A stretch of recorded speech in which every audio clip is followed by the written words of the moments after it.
My God, क्या danger छ कि यहाँ।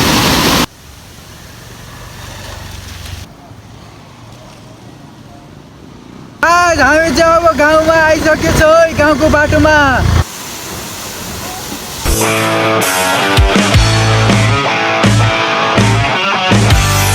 हेलो नमस्ते गाइज, हजुरहरू सबजना सन्चै आरामी हुनुहुन्छ। म त एकदम सन्चै आरामी छु। आजको भ्लग चाहिँ स्पेसल के छ भने म चाहिँ अहिले गाउँ जान लागेको छु दसैँ मनाउनको लागि। सम्पूर्ण नेपाली दाजुभाइ दिदीबहिनीहरूलाई दसैँको शुभकामना पनि व्यक्त गर्न चाहन्छु। बुटोल म आफ्नै रुममा छु। अब चाहिँ हामी गाउँ जान लाग्यो, बहिनी र म भएर। दिउँसोको 1 पनि बजेको छ गाइज।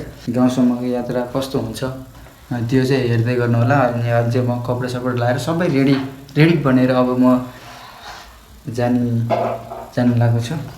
एकदम रमाइलो राम्रै होला भन्ने आशा राखेको छु गाइज। हेर्दै गर्नु होला। हेलमेट देख्न सक्नुहुन्छ। हेलमेट मलाई यो हेलमेट चाहिँ त्यति सुहाउँदैन होइन, कस्तो अर्कै देखिन्छ। बुढो मान्छेहरूले लाउने जस्तो हेलमेट देखिन्छ है। मलाई सुहाउँदैन कि टाउको त्यो हेलमेट लाउँदा त यति ठुलो देखिन्छ, मान्छे सानो अनि हेलमेट मात्र ठुलो जस्तो देखिन्छ। अनि बाइक चाहिँ यतातिर छ। यो चाहिँ अहिले घाममा यहाँ एकदम धेरै तात्यो होला। अनि बहिनी अहिले भित्र गएको छ। अनि अब गाउँ चाहिँ जानु लागि सामानहरू 2टा झोलामा चाहिँ सामानहरू कपडाहरू हालेको छौँ। अनि बाइक चाहिँ यही हो। एसीमा हामी 2जना जानेछौँ, बहिनी र म भएर। अब एकदम चर्को घाम लागेको छ। अनि दिउँसोको 1 बजेको भएर नि होला, एकदमै धेरै गर्मी छ होइन। भर्खर कस्तो पसिना आइसकेको, भर्खर नुहाएको हो।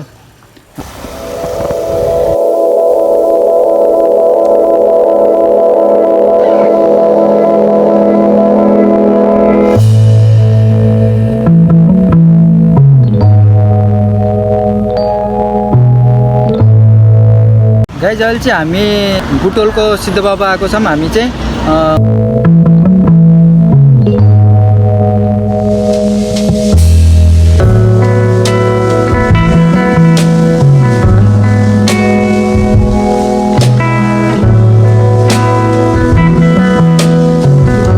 यहाँतिर अब लाग्छौँ। अब हामी अगाडि पाल्पातर्फ भिडियो पनि हेर्दै गर्नु होला।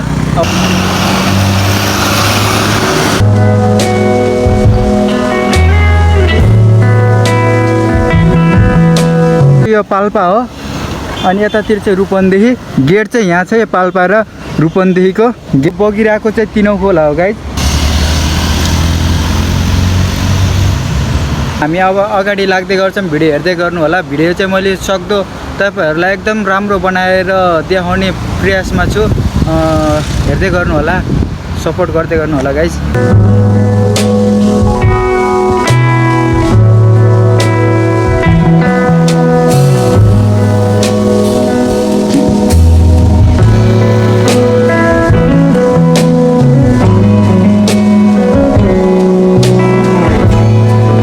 गाइज हामी चाहिँ अहिले पाल्पा सिद्ध बाबा आइसकेको छौँ। पाल्पाको सिद्ध बाबा यो चाहिँ खसी गाइज, खसी चाडपर्वको भएर गाडीहरू धेरै चलिरहेको छ गाइज।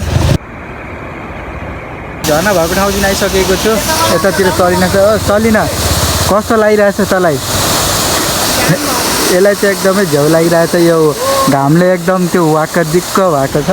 यो यति ठुलो आउँछ गाइज। अहिले चाहिँ यो सानो हो, यस्तो राम्रो हुन्छ यो झर्ना।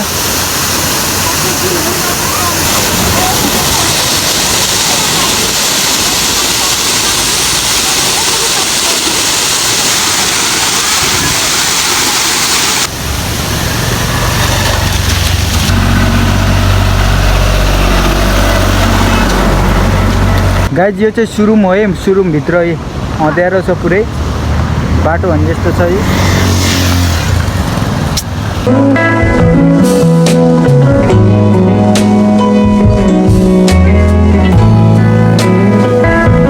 गाइज यो चाहिँ सिद्ध बाबा चाहिँ अलि माथितिर चाहिँ यहाँ छ यो पुल। हजुरहरू आउनुभयो भने देख्नुहुन्छ। यो पुलमा चाहिँ हामी जाँदैछौँ बहिनी र म भएर। म चाहिँ दोस्रोचोटि, बहिनी चाहिँ फर्स्ट टाइम जाँदैछ।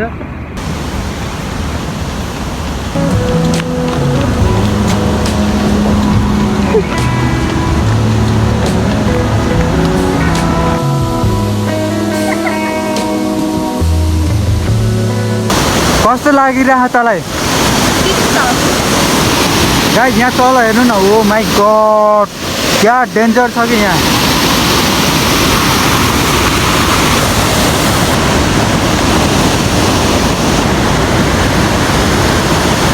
गाइस यहाँ चाहिँ यति शीतल हावा चल्दो रहेछ, एकदमै शीतल हावा, आनन्द आउने कि यो तलको यो खोलालाई हेर्दाखेरि एकदम कस्तो मजा आउने, छुट्टै खालको आनन्द आउँदो रहेछ।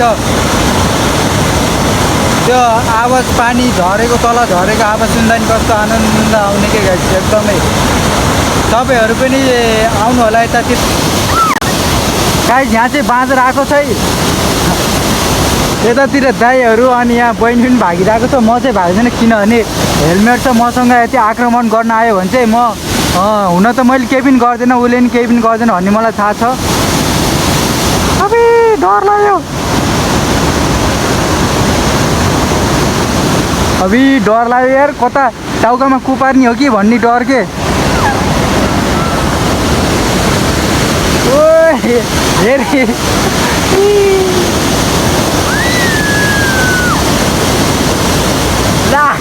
त्यही हेर्नु त्यहाँ गएर बसिरहेको चलिना एकदम डराइरहेको छु गाइस। तँ हेर्नु है, चलिना आयो आयो, भाग भाग त भाग।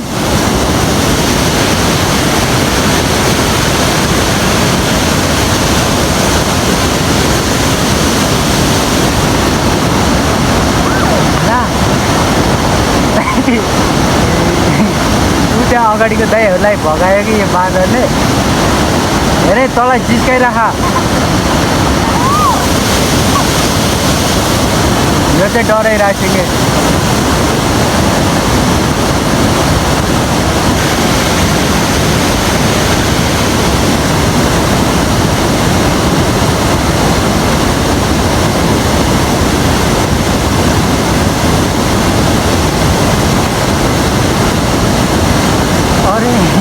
टोक्न आउँछ कि क्या हो। हेलो हेलो सर, हेलो हजुर, यहाँको को हो र यस्तो मान्छेहरूलाई पनि बस्न नदिने हेर्ने टोक।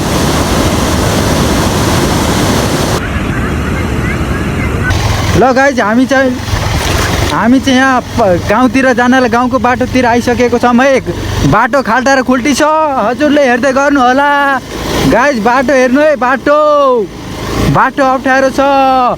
हामी चाहिँ अहिले अब गाउँ आउनलाई सक्यो, धेरै टाइम छैन, अब 15-20 मिनटमा हामी गाउँसम्म पुग्छौँ, गाउँ घरमा पुग्छौँ। अब बाटो चाहिँ यस्तो छ, बाटो गाउँको बाटो। गाइस हामी चाहिँ अब गाउँमा आइसकेछौँ है। गाउँको बाटोमा बाटो एकदमै ठिकै छ, बाटो अहिले बाटो ठिकै छ गाउँतिरको। अब चाहिँ हामी लगभग अहिले साँझको 4 बज्न लागिसकेको छ। हामीले एक्ज्याक्टली टाइम चाहिँ हेरेको छैनौँ कति बज्यो भनेर, तर 4 बज्न लागेको छ। अनि त्यही हो गाइस। अनि पछाडि चाहिँ बहिनी छ, देखेको छ कि छैन थाहा भएन, हेर्दै गर्नु होला है। आधी बाटोमा आइसक्यो, अब हामी गाउँमा आउन लागिसक्यो। अनि यो भिडियो चाहिँ 12 मिनटभन्दा धेरैको गराउँदैन मैले चाहिँ। 12 मिनट हुँदा बित्तिकै मैले रोकिदिन्छु, जहाँ गएर 12 मिनट पुग्छ त्यहीँ गएर ठ्याक्कै रोकिदिन्छु मैले चाहिँ। हामी चाहिँ आइसकेको छौँ, अनि यो बाइक चाहिँ अहिले हिँडिरहेको छौँ। फाइनली हामी अब घरमा आइसक्यौँ। पार्किङ यहाँ चाहिँ गाउँतिर बाइक पार्किङहरू थुप्रै छ, हेर्न सक्नुहुन्छ है, टन्नै छ। हामी चाहिँ अहिले लगभग गाउँमा आइसकेको छ भनौँ। गाउँमा यो चाहिँ गाउँको पुल अस्ति नै पनि हेर्नु भएको थियो होला। घरै जान्छु अनि भाइ बहिनी सबैलाई देखाउने कोसिस गर्छु गाइज। गाउँमा आइसकेको छु, अब हेर्न सक्नुहुन्छ हाम्रो भाइ बहिनीहरू पनि। दुईजना भाइ, हेलो। यतातिर केटाहरू टन्नै छन् केटाहरू। यो भिडियो चाहिँ यति नै हुनेछ, मन पर्यो भने लाइक शेयर सब्सक्राइब पनि गरिदिनु होला। यति भन्दै म बिदा लिन चाहिँ। अर्को भिडियोको लागि कुरेर बस्नु होला। By by.